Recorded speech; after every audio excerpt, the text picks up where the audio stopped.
She tasted iron on her tongue, and the city smelled like wet straw and the sharp, clean cold of pine. Wolfbridge Hall's banners flapping above the gate like teeth. A hand clamped over the back of her neck the moment the carriage door opened, and the crowd's murmur cracked into a hush. Isabel Moreau swallowed and felt every eye on her as if they were teeth. "Hands off," she managed, and the man holding her, one of Gabriel Voss's betas, all muscle and patient danger, stiffened, then let go a fraction, as if permission could be negotiated with breath.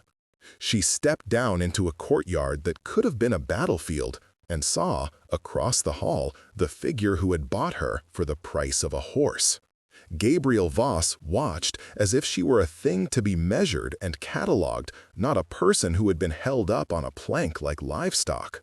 He was taller than the rumors suggested, his shoulders a landscape of bone and restraint, and his eyes were wolf slate, gray with an edge that cut through people. There was grief in him, an absence that made the air around him colder, and a calculation that sat like armor on his face. He lifted his hand without haste, fingers splayed, and the crowd's murmur braided into silence. The matriarch at his side fixed Isabel with a stare that smelled of thrift and judgment. Rowan, a younger beta who once ran barefoot beside Gabriel in the old days, watched with something like pity caught under loyalty. No one smiled. Wait before the next revelation unfolds. If this story has already captured your heart, let us know where you're following from. To ensure you don't miss unexpected twists, emotional reconciliations, or new beginnings, subscribe and stay connected. Now, back to the story. They had sold her like she was silk no one wanted until the price came right.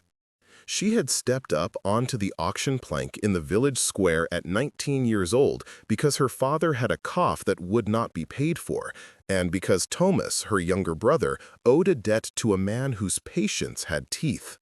She had expected jeers, the bite of hands on her sleeves, maybe a life bent to servitude. She had not expected to be ferried to Wolfbridge Hall beneath Gabriel Voss banners, purchased to fulfill an old truce between rival packs and to provide a clean air. She had not expected to feel her stomach knot the second his eyes took her in, as if fate had been paid in coin and insult. "Husband," someone murmured near the entrance, as if it were a talisman that could make the arrangement lawful and harmless. Isabel listened to the word, as she listened to a sound she had never been taught. Husband, bride, bought. Each syllable sat on her like winter. She remembered the auctioneer shouting numbers, the way the villagers' faces went slack when Gabriel's hand rose. She remembered a stranger, her uncle's enemy, whispering the reasons. An old debt, a pact sealed in blood, a late rival's wish that his son be provided a bride of the valley. Gabriel had been between packs for a year after Muriel's death. The lines were frayed, the ridge lines raw. Her sale would smooth something that had been torn. "You understand the terms," the matriarch said, her voice even as she circled Isabel like a judge. "You will live in Wolfbridge Hall. You will bear children to the house. You will learn the codes of the pack, its hospitality." Her eyes flicked to Gabriel, who blinked once and said, "You will follow the rules." Isabel's mouth tasted of nothing. She fought to keep her chin level. "I will not be property," she said softly. Around them there was a rustle, lips pursed, a throat cleared. No one had expected her defiance. No one wanted to encourage it. Gabriel's expression did not change. "Then you misunderstand the situation," he replied. "And you will be safe." He kept his voice like gravel wrapped in silk, precise and controlled. "And you will be safe." Safe. The word landed like a mockery against her ribs. From the day she had been sold, safety had been bartered away with her dowry. She thought of Thomas in the cottage near the edge of town, counting the coins that would now be hers no matter the cost. She thought of her mother's hands in the garden, of her father's cough, and felt a tether to them stretched thin but unbroken. If she could buy their survival with a lie and a vow, she would. Yet she did not intend to be obedient. The escort led her through a long hall that smelled of pine, old blood, and the smoke of a hearth long tended. Tapestries depicted wolves the size of horses, collars gilded and snarling mouths, pack histories woven into fabric. Servants bowed as she passed, a few with pity, most with resignation. At the threshold of his private apartments, Gabriel paused, his hand resting lightly on the doorframe, as if he needed the contact to remember he was still solid bone and skin and not only a rumor of wolf. He did not offer his arm. He did not ask if she was hungry. He said only, "This is your room." It was a modest chamber by the standards of the high hall, single bed, stone hearth, a window that looked out over the eastern ravine where wolves often marked the stones. Isabel set her satchel down and ran fingers over the rough wood of the table. For a heartbeat she considered fleeing. She considered undressing while the moon was still down and slipping into the corridors with the aim of finding any door not guarded by Gabriel's scent. But Tomas's face, turned hopeful and frightened as he'd clasped her hand, stopped her. Escape would be cowardice. Compliance would be a different kind of war.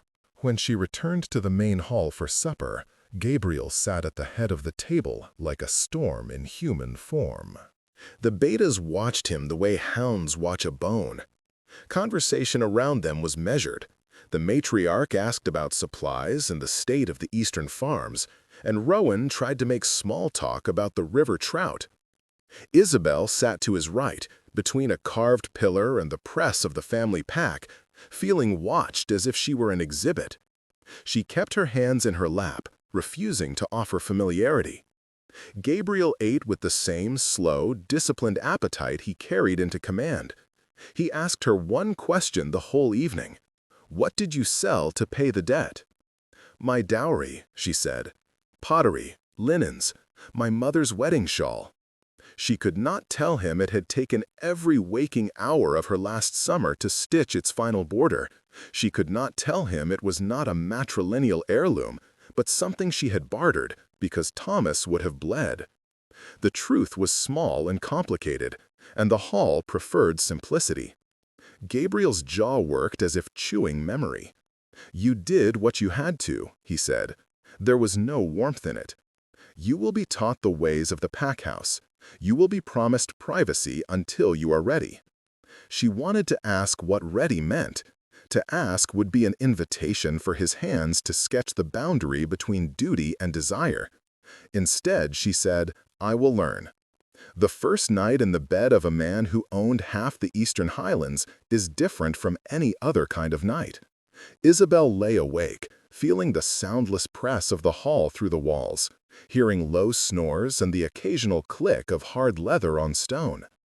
At some hour she rose and walked to the small window that looked out over the ravine, where a ribbon of silver water cut the dark.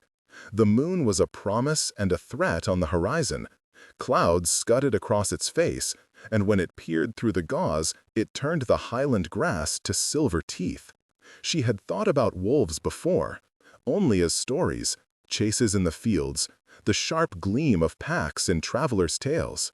But being in Gabriel's house was like living inside a story that had teeth. She felt watched by something older than grief, something that could scent fear and honesty alike. In the thin dark, she realized how little she knew of the men who had bartered for her life, and how much depended on her silence. The days that followed were a quiet battleground. Gabriel's rules took the shape of small invaders: how she ate, which rooms she could enter, the hours she could keep. He escorted her through a garden of stone and cold fountains, where he explained pack lineage as if it were a map she must memorize. "The Voss line carries responsibility," he told her once. his voice stripped to etiquette. "You will understand that your children will be symbols. That is not cruelty, it is survival." Her resistance braided into the days like tendrils. She refused to curtsy on demand. She washed her own clothes when servants poured them into hands overhead. She asked questions that made people shift. "What happened to the late Alpha's child?" she demanded once, boldness a small flame she kept sheltered. The room went quieter. Rowan shifted in his seat.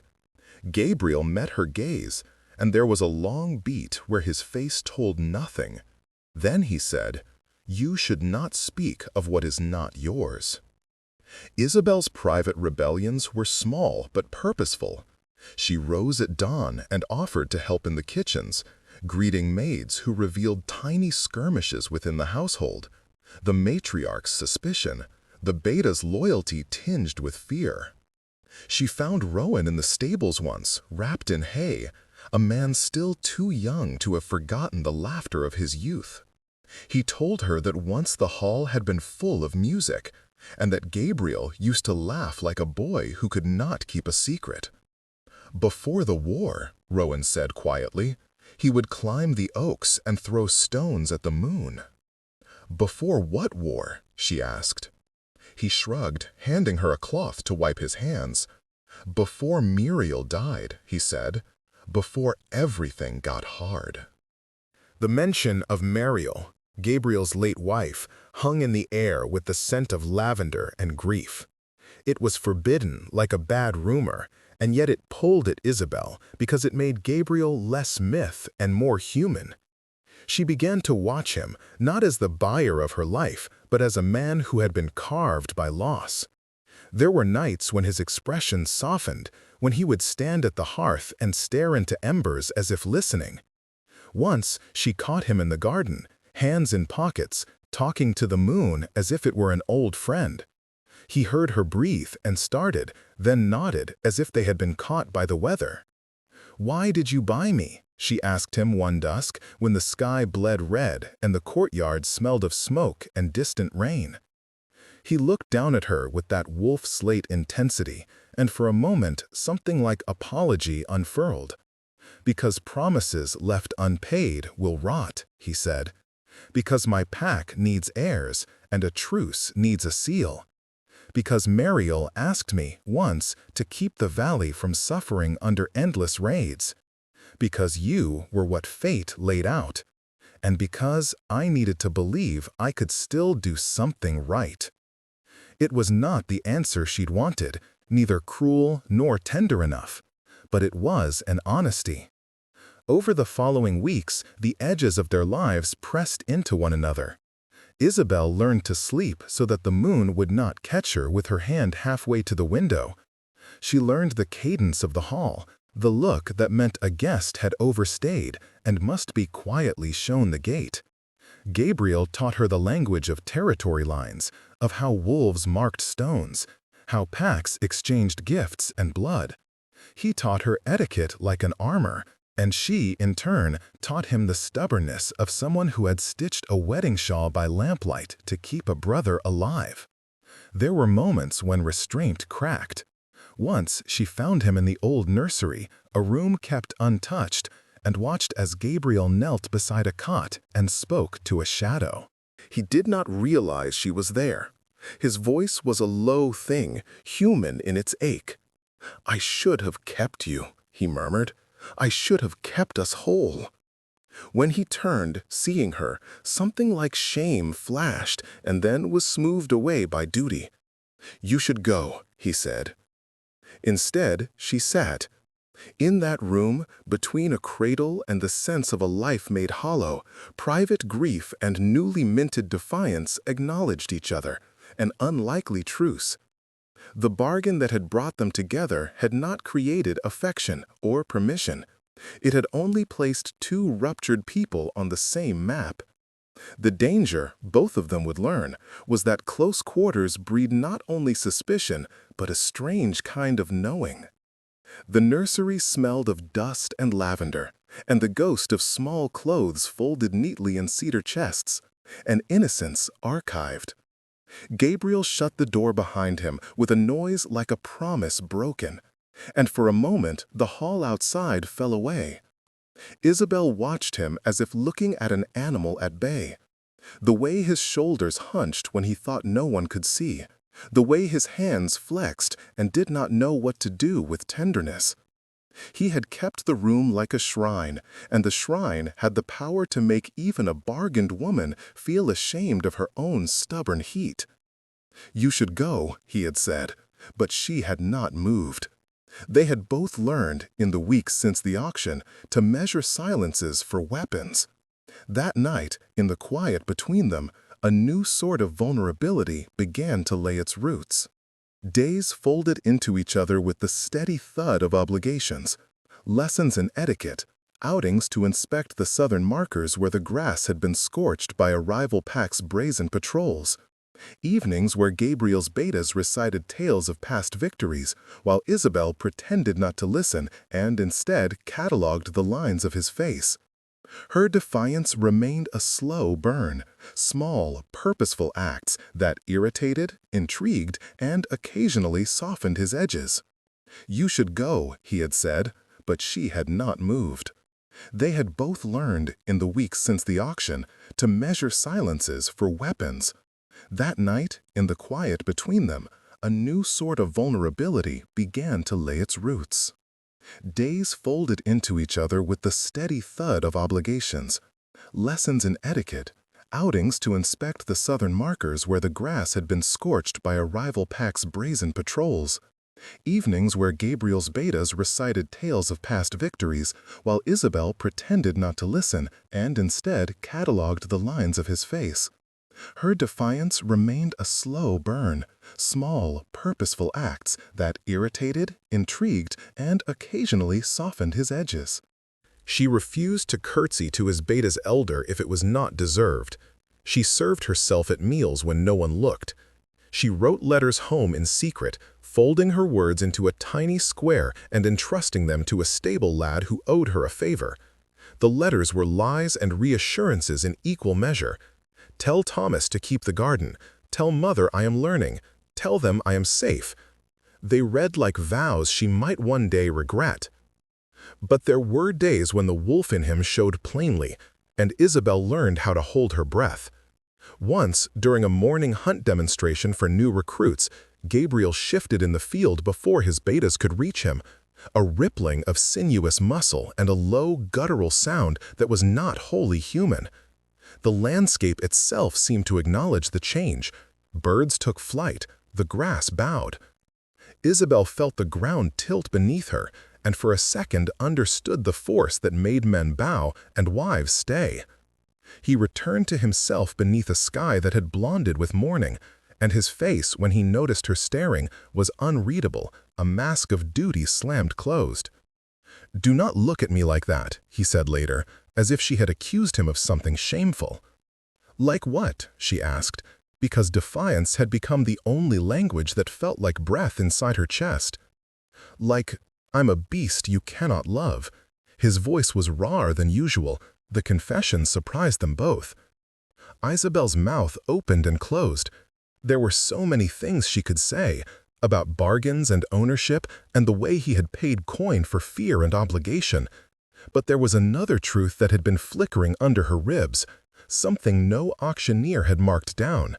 She felt fear, yes, but also a thrum of something like curiosity that made her nights less empty.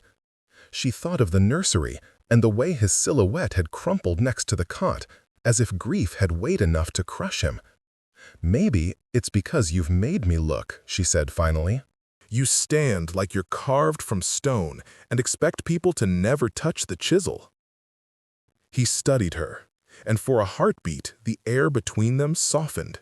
Then duty came back like a cold wind. "This is not about you," he said. "It is about the pack." She wanted to argue that everything about her arrival had been personal, that the coin that paid her body had been counted in someone else's grief as much as in Gabriel's. Instead, she looked away and watched the smoke from his pipe curl and vanish. Words, she was discovering, were weapons and salves in equal measure. Chosen with the wrong hand, they could destroy the contraband of two fragile people. The first true test came not from within the walls of Wolfbridge Hall, but from the ridges that marked the boundary of Voss territory. A patrol returned one night with a rider missing, leather boots soaked with river mud, and a slit of red on a sleeve. The betas gathered in a tight circle, low voices mapping out possibilities. A challenge, one said. A message, another offered. Gabriel listened as a man exhuming a wound. He did not speak until the moon had long passed behind the clouds and the hall hummed with a readiness that smelled like iron. "Who would test the truce now?" Rowan asked, worry rough in his voice. He had been Gabriel's right hand in lighter times, and now carried the itch of youth and sadness together. He hovered near Isabel like someone assessing whether to share dangerous truth. Isabel felt her throat tighten. The truce that had been sealed with her presence felt fragile as a spiderweb. If the rival Alpha was testing boundaries, then she was both the seal and the tinder. A thought, unbidden and terrible, grew. What if her arrival had been the provocation some resentful leader needed to strike? The possibility made her stomach coil. Gabriel stood when he finally spoke, and the courtroom of the hall fell silent, as if the air itself awaited his decree. "We will send 2 riders at dawn," he said. "They will show strength without needless blood. I will lead, no rashness." "And I?" Isabel heard her own voice ask. It surprised her, rough as gravel and very small. The hall's eyes turned on her like a tide. "You will remain inside," Gabriel said. The command was absolute, but beneath it was something else. Fear, perhaps, or a desire to protect her from the consequences of the bargain they'd all made. Isabel saw, in the set of his jaw, the line where duty tried to pressure him into mercy. "Why?" she demanded before she could stop herself. "Because you are not their soldier." He spoke plainly, as if the logic were clean. She could have taken his logic apart with questions about sovereignty and symbolism, about why exactly the traded bride should cower while betas rode to war.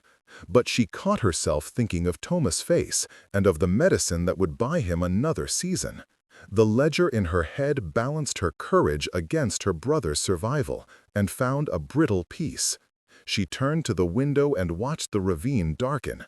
The river was like a black seam in the earth.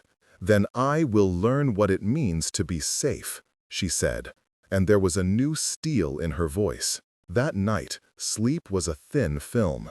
She dreamed of wolves circling a small cottage and could not tell if she was the threat or the lamb. When the moon rose full and crystalline, the hall hummed with a tension that made the stones sing. Gabriel and his riders left with the night, leather creaking, horses' breath steaming like ghosts in the cold. Isabel stood in the doorway as they passed, wrapped in a wool cloak that smelled faintly of lavender and iron, and felt both relief and an ache. Hours later, a rider returned alone, a smear of mud on his face that did not belong to the battlefields they had known. "They took him," he panted, "ambushed at the ford. A banner on the wind we did not recognize." "The rider had you in his pack, my lord. Rumors say the rival Alpha's son." Rows of voices rose like a chorus of panic. Rowan's face had gone pale. The matriarch's mouth pursed into a knife. Gabriel's hand tightened on the pommel of his saddle as if he could grind the world down with force alone. For a moment, he looked older than the mountains. "How many?" he asked in a voice that was very small. "How many riders?" "3 dead," the man said. 2 taken, 1 returned." Taken? The word was a bell, terrible and precise. Isabel did not know why the sound of it had the power to make her instincts flare with murderous clarity. Her heart hammered. Her first thought was not of herself, it was Tomas. But quickly it vaulted to the simple logic of her presence. She was a seal, but what if the rival pack wanted to break what she represented? What if her appearance had been the signal they'd been waiting for? Gabriel's gaze locked onto her as if seeking an answer in her bones. "Where were you?" he demanded. She had not moved from the threshold. She had been in her chamber, reading an old map he had shown her, tracing lines with a finger like a vow. The map now felt like a paper confession. She had not been present at the ford. "I was here," she said, "in the hall." There was a long silence that drew the room taut. Gabriel's eyes cut her like a blade. It was not only suspicion there, but calculation. Had she been telling the truth? His world had been built on bargains and betrayals. Every new fact was measured against a ledger of trust. "Have you allies in the neighboring valleys?" he asked, voice thin as a thread. Isabel hesitated. The truth was a dangerous thing. Her mother had come from the river kindred, small farmers who traced blood to a rival line by marriage, a fact she'd been careful to hide even as she stitched shawls and bartered onions. Family ties in the highlands were a tangle. Blood that mingled with a rival pack could mean safety, or it could mean treason. If Gabriel discovered her heritage, would he see it as a bridge or a blade? "I have kin," she said finally, choosing words like stones. "Distant kin, nothing that would put you at risk." He watched her for a long time, and in that watching she could feel the old Voss suspicion combing through her. "We will examine your letters," he said at last. "All visitors will be reported. No one leaves the hall unaccompanied. You will not speak to strangers." "It sounds like you want a cage," she said, bitter as brine. "It sounds like I want survival," he said. "Do not mistake me." There was no victory in their exchange, no softening that felt earned. Only the fact that they were both making terms, measuring the space between need and right. She did not like the idea of being inspected, of her privacy violated in the name of strategy, but she recognized that the pack's safety had teeth. She swallowed and found a small personal truth that sat like a lamp inside her. "If you must examine my letters," she said quietly, "do it with haste. Tomas will be alone without me. He needs the money." His expression shifted in a flicker of something human and perhaps unintentional, pity, or memory of being solely responsible for someone else's life. "Then we will do it now," he said. They sat at the long table beneath banners that had watched generations rise and fall. A stable boy brought a bundle of letters, tied with a strip of blue cloth. Isabel felt like a thief. Each fold she released felt like a secret peeled back. Gabriel's eyes were clinical when he read. There was that old trained ability to separate sentiment from need. But when he reached the last letter, his fingers lingered. The contents were not treasonous, simple words about the garden, about mother, about the fact that Tomas had mended the fence. Still, the presence of the blue cloth, a color associated with river-kindred households, made Gabriel raise a brow. The matriarch, watching, pursed her lips as if tasting a new and bitter wine. "Why blue?" she asked, not unkindly, but with the curious cruelty of someone who had catalogued alliances for decades. "My mother," Isabel said. She heard her own voice steady. "She grew up near the Silver River. The cloth was hers."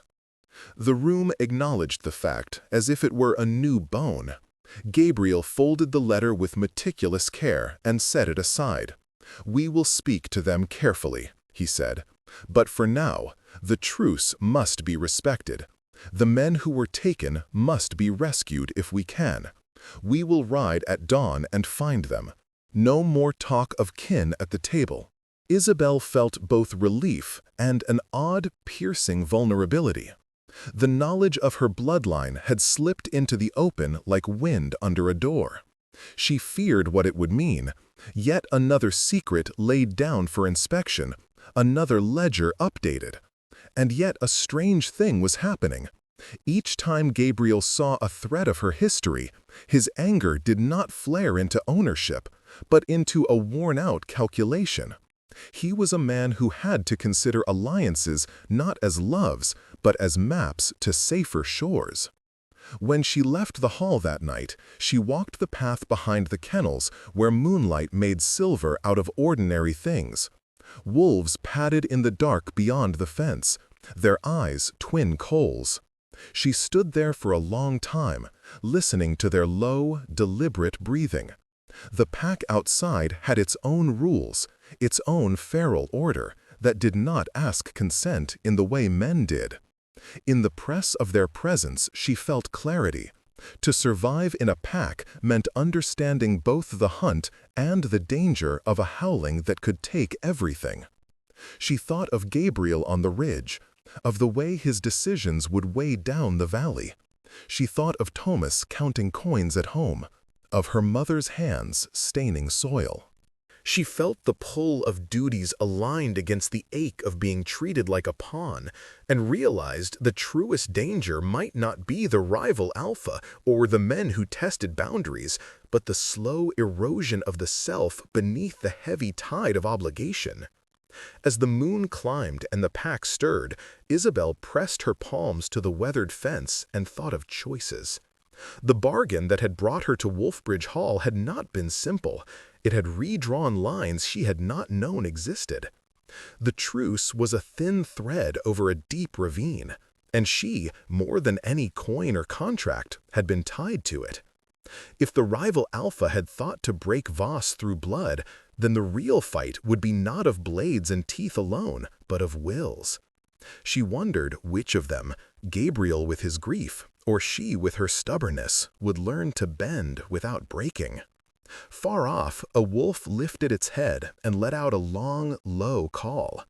It was an echo that moved through the highlands like water through rocks, a sound older than bargains and auctions, older than the grief that hollowed Gabriel's chest and the debt that had hollowed hers. Isabel listened and felt something tighten, then unknot inside her. This was not the end of their story, but the beginning of a complicated ledger, where loyalty and love, tactic and tenderness would all be measured in the currency of risk. When Gabriel returned at dawn, he did not look the same man who had left. There were bruises under his eyes and a fierceness that made the hall hush. He had failed to find the taken men. Worse, there were rumors that the rival pack's son had been claiming not just to test the truce, but to unsettle the region, sending a message that the old order would not be tolerated. He walked to Isabel like a man bringing new terms to an old contract. "We have been challenged," he said simply, "and whatever comes next, you will be part of the answer." Her heart dropped into an unfamiliar place. Being part of the answer sounded like being part of a battle, not a marriage, not a bargain. It sounded like sacrifice. "I'm not a soldier," she said. "No," he agreed, "but you are ours now, and that makes you a symbol. That is as dangerous as it is important." Fear flaked down her skin like ash. Behind Gabriel, the betas stood like a static wall. The hall seemed to hold its breath. Outside, the ridgelines were already sharpening under the weak light of a wary dawn. The push and pull between them, the need to protect and the need to be free, was not yet solved. It would thrum and snap like a taut wire until one of them made a move that could either heal or shatter the fragile truce. Isabel clenched her fists and felt the old, work-worn calluses of someone used to making a life from stubborn things. She could not refuse the life that had been bought. She also could not become a passive emblem for someone else's peace. The dizzying ache that sat at the base of her throat was not only fear. It was the beginning of a decision she would have to make. Whether to let herself be bent by the will of a Lycan Lord carved in grief, or to bend the world herself until it fit a shape that would hold both safety and choice. The hall was a mouth that wouldn't close.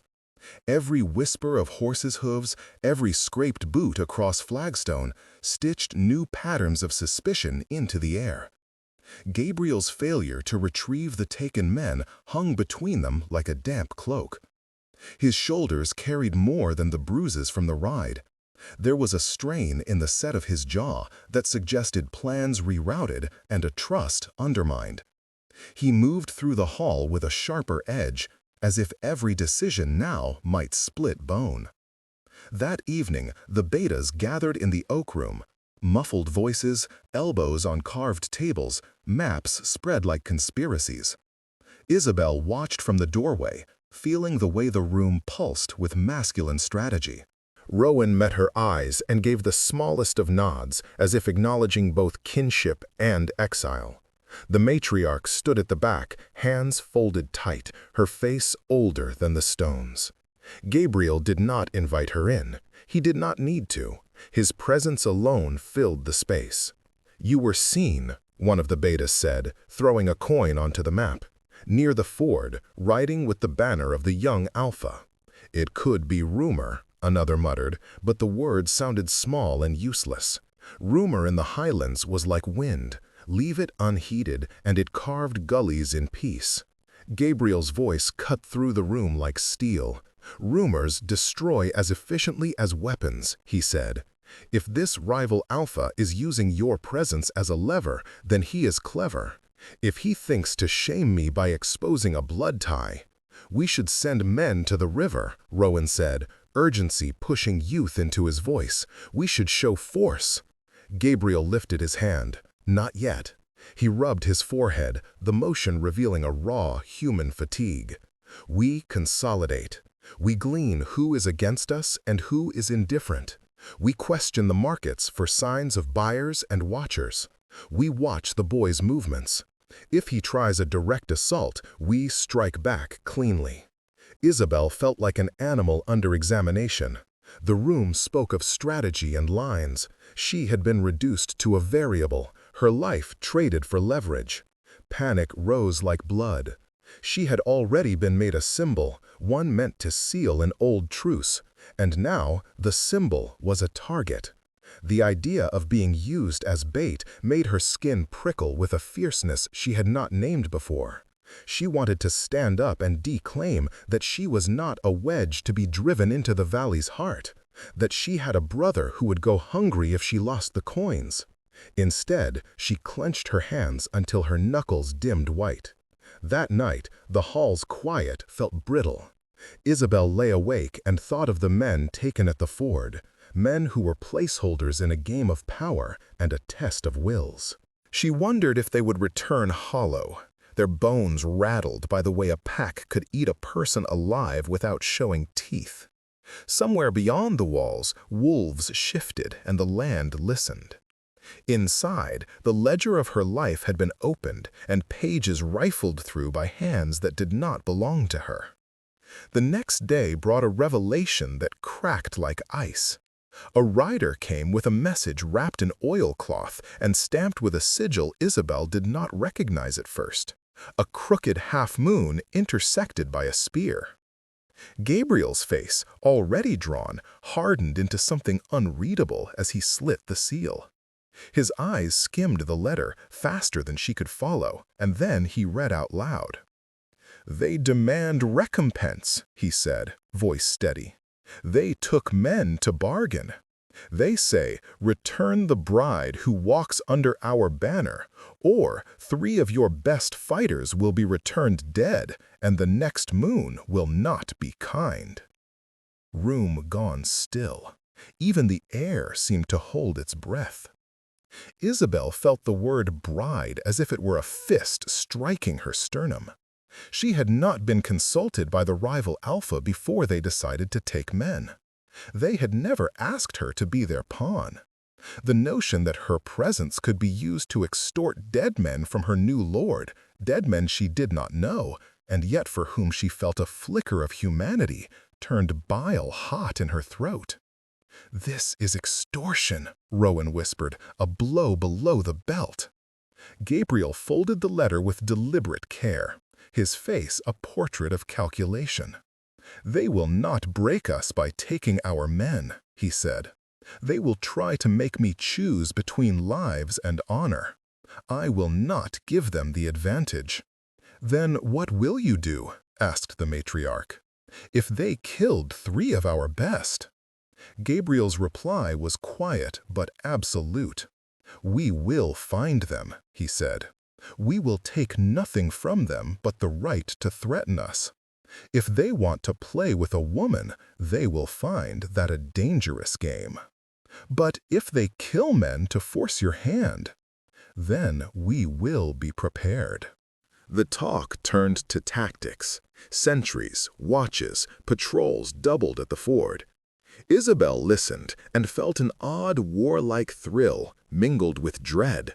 There was something feral in the way men discussed blood counts and positions, a cold arithmetic that made lives into numbers.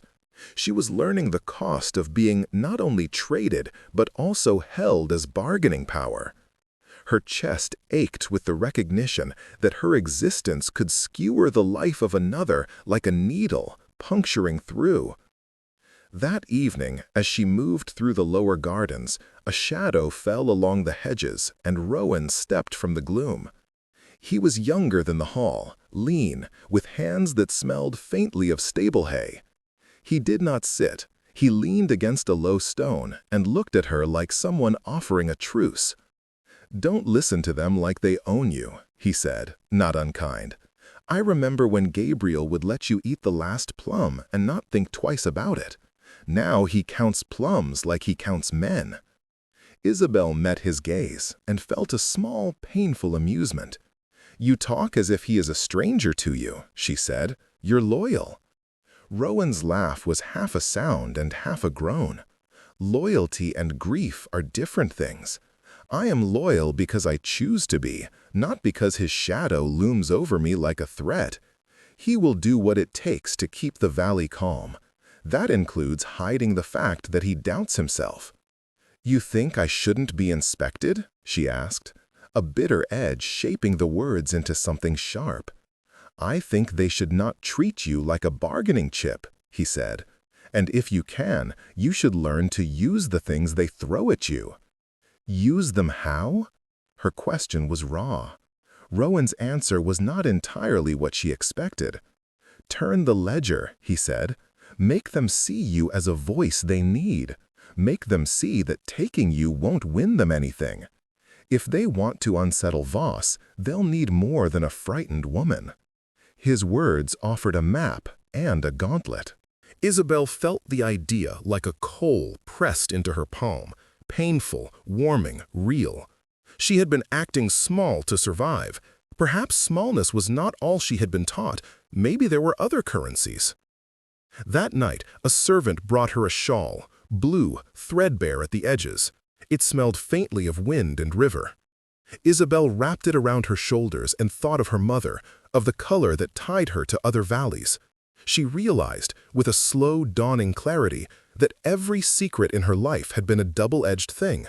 The river-kindred tie might be used against her, but it might also be turned into something other than shame. If Gabriel was a man made of strategy and grief, then she might be something made of stubbornness and durable affection for the small, life-making things.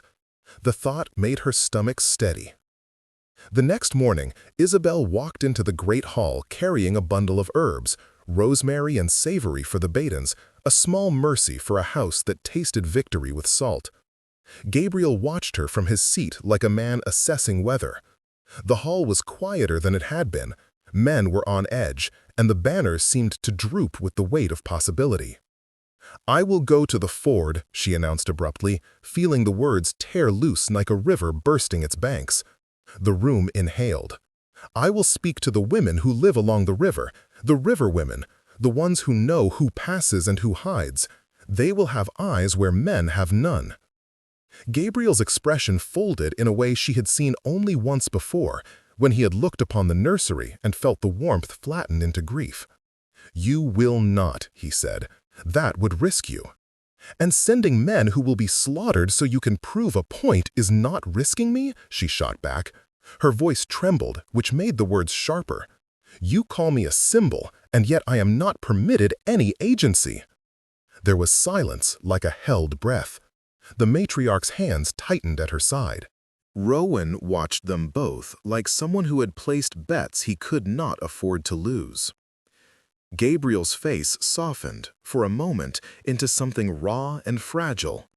"I do not want to put you in harm's way," he said, "but I also do not want you used. I thought—" He stopped, as if the rest of the sentence were an accusation both to himself and to an absence. "We will send scouts among the river women," he said finally. "I will speak to their elders. You will not go without my sanction." Isabel felt the offer like a compromise shaped from armor. Not freedom, but not complete silence. She studied him, searching for the human beneath the command. There was weariness and a careful care that held him captive. "Then let me speak to the river women," she said. "Let me be of use where I can. Do not make me only an object of threat or a ledger entry." He considered her for a long time and at last nodded. "One," he said, "with a guard of 2 from the stables, no more." It was not all she wanted, but it was something. An admitted trust in a small measure. Trust, she had learned, could be something that started as a loophole and become a new world. As she left the hall that day with 2 quiet lads from the stables and a shawl tucked close, Isabel felt the shape of things shifting. Secrets had been revealed, her blue cloth lineage, the letter, the ransom demand. And fractures had appeared where lines once seemed continuous. The pack was no monolith of certainty. It was a brittle, breathing thing, prone to both protection and error. She was not yet a bridge. The wood was unlaid, the fastenings not yet hammered in. But she had a new resolve: to walk the river, to speak to women who saw more than banners, to turn rumor into intelligence, and to be an actor in a story that had, until then, been written for her. They rode out toward the river with the sun in their teeth, and as the hall receded behind her, Isabel understood that the battle for her life had moved from being fought on stone within walls to one on open ground. The truce remained a fragile thing. Their lives dangled above it like offerings. Secrets had been laid bare, and fractures had begun to splinter the old certainties. Whether the fractures would destroy them or allow something new to grow in the gaps depended on what each of them chose to risk. The river women met her beneath a willow that trembled like a held breath, their faces mapped in lines of hard life and laugh-creased softness. They traded glances as if counting risk, then opened like a sluice. "We saw riders 2 nights past," the eldest said without preamble, voice like flint softened by river silt. "Not Voss men. Their banner was a spear and a half-moon. They moved with a caution that told us they expected pursuit." Isabel listened, fingers curled around the shawl at her throat. Information arrived not as a gift, but as a price. The women wanted assurances, seed, grain, a promise that the hall would not claim the river for only its own. She negotiated small things like a healer who stitches a wound while setting a bone. Trade seeds for scouts' tongues, promises for watchful eyes. In the end, she left with names, times, and the sharp certainty that the taken men were probably being held in an isolated hollow where the river cut into the old pine line. By dusk, they returned to a hall taut with strategy. The map spread again like an accusation. Wax candles burned down to soft pools. Gabriel listened to the river women's reports with a silence that made the air dense.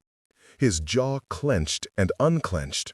When he finally spoke, it was not with the cool, tactical voice that had become his shield, but with something raw and shorter, impatient and near breaking.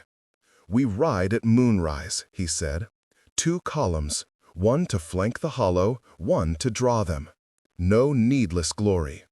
We bring them home, or we bury them with the dignity they were owed.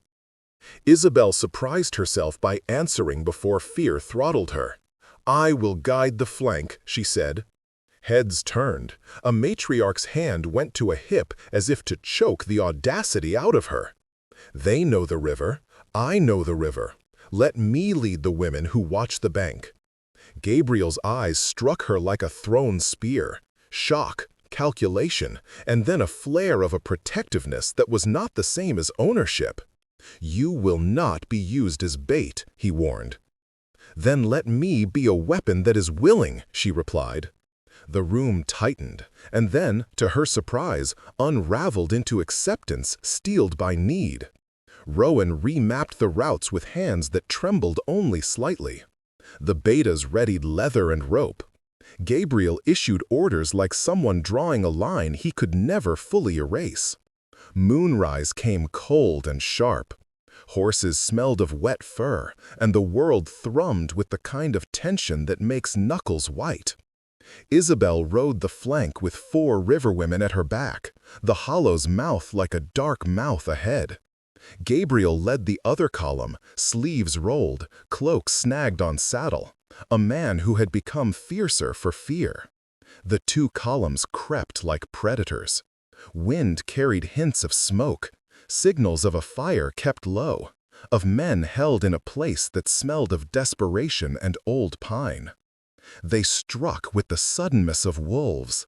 Clamors broke the night's skin, a shout, the flaring torchlight, the sound of leather against wood.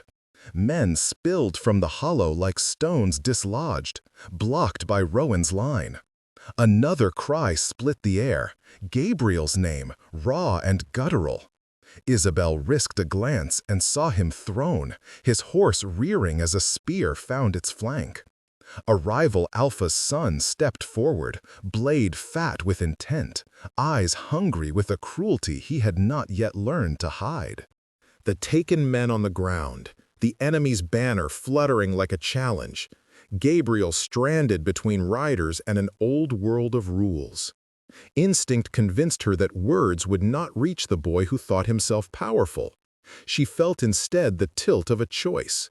Flee to safety? Let the Voss men bleed for bargains, or step into the teeth of danger and make a different kind of reckoning. She spurred forward. Her horse lunged, lever humming under her thighs. The riverwomen shouted, closing ranks. Gabriel's head snapped, his eyes found her, and for a flash they were not Alpha and Pawn, but 2 beings tethered by a thread needless to cut. He moved toward her as if to throw himself between the spear and her, but fate, stubborn and old, had its own designs. A blade caught him across the ribs. He staggered, a gasping animal. The rival sought to seize the moment to strike again. Isabel saw the motion and slow fire, the way a man's grief makes him predictable, the way anger sharpens into recklessness. She leapt from the saddle with the kind of madness that could be love or pure, cold courage, and threw herself between Gabriel and the enemy. The rival's blade found her shoulder instead of the Lord's torso. Pain ribboned through her, and she tasted iron and river mud and the sudden bright clarity of having chosen. She heard Gabriel shout something that belonged to wolves, and then felt weight and fur as he became something larger, his transformation ripping sound from the night like a torn sheet. Where human and animal overlapped, protection turned fierce and animal perfect. Gabriel's body shielded, his jaws closed on a wrist, teeth asking questions of a man who had thought himself untouchable. The fight became primal, men and wolves and the desperate shoving of bodies toward safety. Rowan and the betas drove the attackers back with ropes and blades. The riverwomen sang, a low, grinding chant that steadied the Voss men like a spine. When dawn thinly unspooled itself over the ridges, the hollow was a scatter of groans, and the taken were alive, coughing and bloody and breathing. Isabel lay on the riverbank, the shawl gone from her shoulders, and her blood warm on the soil.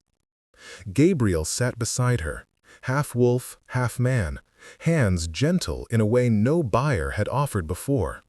He cradled her head as if the hall's banners had never existed. He looked less like a lord and more like a person pleading with the world. "You should not have," he began, voice grazing the line between reprimand and gratitude. "You would have died," she said, and the simple truth unlatched between them. "You would have gone to prove something for men who already loved your grief more than your laughter." His eyes softened, wolf slate rippling with an ember of something like a promise. He shifted nearer until the human half of him bent so their foreheads touched. "I believed myself enough of a judge to keep you safe," he said. "I failed. You saved me by being reckless. I saved you by being beast. Neither of us chose that bargain, Isabel. But here," he swallowed, "here is what I will offer instead of ownership. Choice." She blinked at the word as if it were a rare bird. "Choice?" "Choose to stay," he said. "Choose to be with me because you want to be, not because coin bought you. Stay, and I will not treat you as ledger or seal. I will protect you because I choose it. I will name you not as property, but as my equal in this pack. If you refuse, I will honor that too. No chains, no threats. But know this, I will not let the valley lose you again to a bargain that halves a soul." Her shoulder throbbed, pain a bright and honest language. She wanted to laugh and weep and curse. "You make it sound as if I have an easy choice," she said. "You do not," he replied. "But I will make you a promise to fight for that choice every day you keep me."